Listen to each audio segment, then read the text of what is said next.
П'ятниця, 20 жовтня. В ефірі «Заман». Я Софія Бляєва. Добрий вечір. У Харкові триває суд щодо обрання запобіжного заходу для Олени Зайцевої, підозрюваної у скоєнні ДТП, унаслідок якого загинули 5 осіб. На суді адвокат Зайцевої повідомив, що винуватець аварії не його підзахисна, а інший учасник ДТП – водій «Фольксвагену Туарег». За даними захисту, відео з камер спостереження свідчать, що саме Туарег врізався у Лексус Зайцевої. Разом з тим, адвокатка заявила, що родина Зайцевої запропонувала фінансову допомогу родинам загиблих та постраждалих під час аварії. Нет объективных данных, которые свидетельствуют о том, кто же все же виновен в данном ДТП. Все равно семья, родные, родители Зайцевой Елены считают необходимым оказать эту помощь. Також адвокатка повідомила, що її підзахисна Зайцева приймала заспокійливі перед тим, як у неї брали аналізи на вміст алкоголю чи наркотиків. Однак перед цією заявою адвоката сама Зайцева розповіла суду, що ніяких медичних препаратів не вживала. За даними експертизи, що оприлюднив прокурор, у крові Зайцевої було виявлено опіати. Це наркотична речовина, яка найчастіше зустрічається у морфіні і героїні. У Зайцевої Олени Олегівни встановлений факт вживання опіатів, знайдені після ДТП. Ну і слід вважати, що на момент ДТП також вона була в стані наркотичного сп'яніння, тому що вони держаться тривалий час. Прокурори просять суд обрати для Олени Зайцевої запобіжний захід у вигляді арешту на 2 місяці без права внесення застави. Сама Зайцева із журналістами не спілкується і повсякчас плаче. Її адвокат заявила, що під час слідчих дій підзахисній кілька разів ставало зле, тому у залі суду чергує бригада медиків. Спілкується з журналістами, натомість постійно плаче. Харківські лікарі повідомили, що стан 4 постраждалих під час ДТП, що сталося у Харкові 18 жовтня, суттєво не змінився. 2 дівчини, яким дісталося найбільше, нині перебувають у важкому стані. Стан вагітної жінки лишається без змін, вона в медикаментозному сні. Сьогодні лікарі мають вирішити, чи виводити її з цього стану. 4-й постраждалий чоловік отримав складну травму гомілки. Сьогодні його мали прооперувати. Одна из тех женщин, которые находятся в реанимации, состояние которых расценивалось как тяжелое и крайне тяжелое, одну удалось стабилизировать. Сейчас идут попытки перевода ее на самостоятельное дыхание, то есть, скорее всего, она будет дышать самостоятельно. Вторая тоже, которая расценивалась как крайне тяжелая, на данный момент ближе к стабильному. Тяжелая, но стабилизируется. НАБУ порушило нову кримінальну справу щодо Борислава Розенблата. Детективи підозрюють, що народному депутатові видали дипломатичний паспорт на основі підроблених офіційних документів. За версією слідства, це сталося у змові з службовими рядовцями апарату Верховної Ради.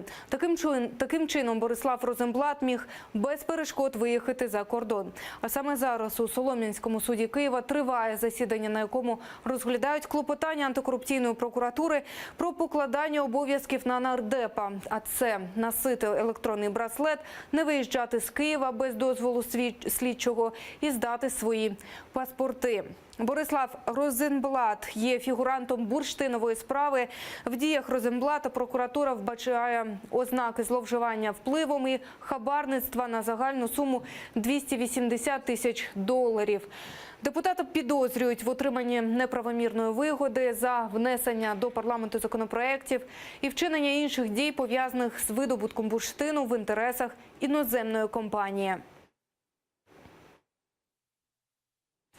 І сьогодні в НАБУ пояснили, чому Розенблата зняли з рейсу в аеропорту Жуляни напередодні. Там кажуть, що запобігли вивезенню за кордон важливих для слідства матеріалів. Розенблат начебто намагався вивезти засоби комунікації, що могли містити сліди скоєних злочинів по бурштиновій справі. І у депутата вилучили телефон, планшет та коштовності. з України. Заходьте сюди. Є у вас з собою речі, які є речовим доказом кримінального провадження номер 42.16.8.0.37.12, а саме пов'язаним з обвинуванням інтересів щодо незаконного видобутку бурштину. Прошу вас викласти речі, які у вас є. 1, 2 з камінням, 3, 4, 5, 6, 7, 8, 9, 10 і 11. На понятті дивіться, будь ласка, сейф-пакет і номер зафіксуйте вказаного сейф-пакету. На відеозйомку. За інформацією слідства, підозрюваний планував вивезти за межі України засоби комунікації, що могли містити інформацію з приховування слідів раніше вчинених злочинів, а також інше майно для унеможливлення його арешту в рамках кримінального провадження. Екс-прокурор окупованого Криму Наталія Поклонська спростувала інформацію про українське громадянство. У підтвердження своїх слів вона послалася на документ за підписом президента України Петра Порошенка від 26 березня минулого року про персональні санкції проти тих, хто мав відношення до справи Савченко, Кольченко і Сенцова, де колишня прокурор Криму вказана як громадянка Росії, а українського громадянства її буцімто позбавив президент-втікач Віктор Янукович, вже перебуваючи в Ростові. Раніше про її українське громадянство писали українські ЗМІ. До 2014 року Наталія Поклонська працювала в прокуратурі України в Києві. Навесні 2014-го стала затятою прихильницею окупації півострова Росією. Тоді ж її призначили головним прокурором окупованого півострова. Торік її обрали до Держдуми Росії від провладної партії «Єдина Росія».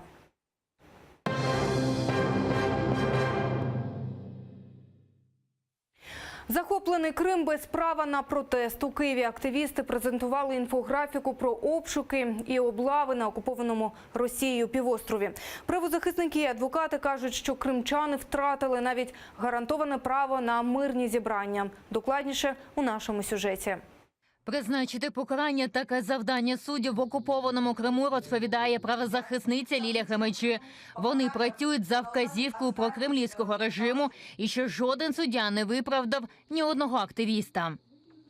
У судьи нет выбора – признать человека виновным или оправдать его. У судьи есть выбор только лишь в том, какое назначено ему наказание. В сумме штрафов, то есть от 10 до 20 тысяч, либо в количестве дней административного ареста. Все уже заранее спланировано, и у судьи уже есть установка, как должно закончиться каждое конкретное дело. Мета переслідування кримчан, на думку правозахисників, змусити замовчати усіх незгодних з сьогоднішніми реаліями в окупованому Криму. Найбільш гучні справи – це 3 травня 2014 року. Тоді декілька тисяч кримських татар вийшли до тимчасового адміністративного кордону з материком на зустріч до лідера Мустафи Джемілєва. В результаті Кремль заборонив йому в'їзд до Криму на 5 років, а понад сотні активістам окупаційний суд виписав штрафи, 4 засудив умовно. А за участь у мітингу за територіальну цілісність України, що відбувся 26 лютого 2014-го, Ахтема Чийгоза звинуватили у заворушеннях і засудили до 8 років ув'язнення. Не вщухають репресії і за релігійною ознакою. Останні обшуки завершилися арештом 6 кримських татар. Юристами Української Гельсінської спілки вже подано десятки звернень до Європейського суду. Ми дуже сподіваємося, що ці правові засоби дадуть свої результати і такій неправомірній поведінці владі Російської Федерації щодо брутального втручання в свободу мирних зібрань буде надана правова оцінка на міжнародному рівні. 300 активістам окупаційний суд виніс адміністративні вироки, штрафи на загальну суму понад 1 300 000 гривень. До кримінальної відповідальності притягнули 12 людей. Суди по іншим активістам тривають і досі. Однак кримські татари, зазначила Гремеджі, продовжуватимуть свою боротьбу за батьківщину. Подтверждением этому стало 14 октября, когда большое количество людей вышло с одиночными пикетами, с попыткой донести не только крымским властям, не только российским властям, но и всему международному сообществу, что крымские татары не являются экстремистами и не являются террористами. Правозахисники та адвокати не виключають, якщо репресії щодо кримських татар посилюватиметься, у відповідь окупаційна влада отримує бурхливу реакцію громадськості, в тому числі і світової. Ельвіна Сидбулаєва, Євген Казикін, Заман, АТР. У Києві згадують радянського генерала і правозахисника Петра Григоренко. На вечір до його 110-ї річниці зібрались члени меджлісу, переселенці з Криму, нащадки тих, кого захищав генерал. Петро Григоренко був одним з борців за права кримських татар. Наразі з нами наживо з цього вечора наш кореспондент Вікторія Облязова. Вікторія, розкажи, що там наразі відбувається. Вечір пам'яті щойно закінчився. На ньому Мустафа Джемілєв згадував про свого друга Петра Григоренка, розповідав, яке ж значення у долі кримських татар має ця постать. Він поділився своїми спогадами із нами, пропоную послухати.